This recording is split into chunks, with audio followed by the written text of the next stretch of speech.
Hello, welcome to Revised You Learning Platform, where you can access a lot of online and as well as offline materials for your study purposes.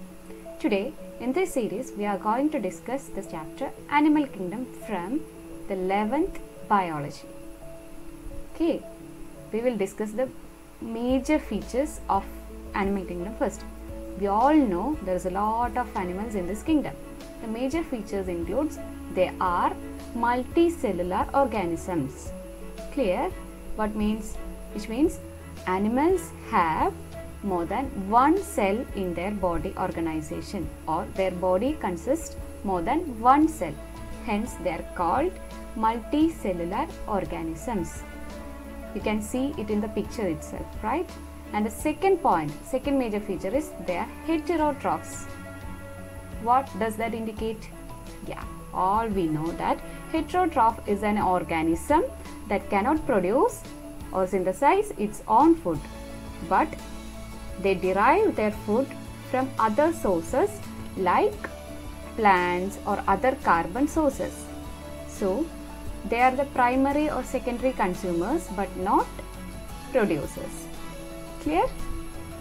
Now, we will move on to the third point. All animals in the animal kingdom are mobile, which means they are moving organisms. Clear? But only some animals like sponges are sedentary in their adult stage only. But they also have a mobile stage, which is their larval stage. And the larval stage of sponges are known as generally Amphiblastula or Parenchyma. Okay, only the adult stage is sedentary, but the larval stage is moving. Apart from this, all animals are mobile or moving organisms. Clear? I hope it's clear for you. And we have finished the third point, which all organisms in animal kingdom is moving. Now the third point is they do possess a well-developed nervous system. Clear? When it comes to lower organisms like Hydra, they just have only a network of neurons. Clear? But when it comes to intermediate forms, they do possess a more developed nervous system. When it comes to higher level, they do possess a highly developed nervous system. Let's look into the examples here. Okay. Now, look in the pictures. See, you can see a Hydra there. I have given a picture of the network system of Hydra. When it comes to the cases of insects, which is an intermediate stage, they do possess a brain, ganglia, etc. When it comes to vertebrates like us, a well-developed brain and a nervous system is there. Clear? I hope it's clear for you. And now we have finished the fourth point, which is animals or organisms in animal kingdom do possess a well-developed nervous system. Now, what are the origin of organisms included in animal kingdom? What is the origin? Yes, it is aquatic. They all are originated in sea, right? Yeah. And later on, freshwater forms and terrestrial forms were evolved. Clear? All organisms are evolved from seawater, and then later freshwater forms and terrestrial forms were evolved. Hence, we can say animals are aquatic in origin.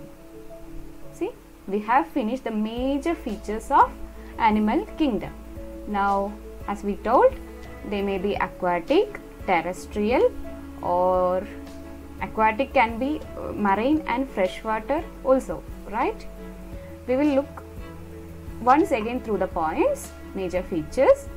And first point is they are multicellular, which means animals have more than one cell in their body organization. They do possess more than one cell in their body, right? And the second point is they are heterotrophs. They cannot synthesize their own food, but they derive food from other organisms like plants or other carbon resources. Hence, they are considered as primary or secondary tertiary consumers. And they are mobile. Third point is they are mobile. Only sponges some organisms like sponges have a sedentary adult stage, but they also possess a larval stage which is moving. Now the third point, which is well developed nervous system. All animals in this kingdom possess a developed nervous system. Hydra have a network of neurons, insects have a brain, ganglia, etc., and vertebrates have a highly developed nervous system. Clear? Now we will look into the last point, which is their origin. As we discussed earlier, all of the organisms included in this kingdom are originated from sea, and hence it is called aquatic in origin.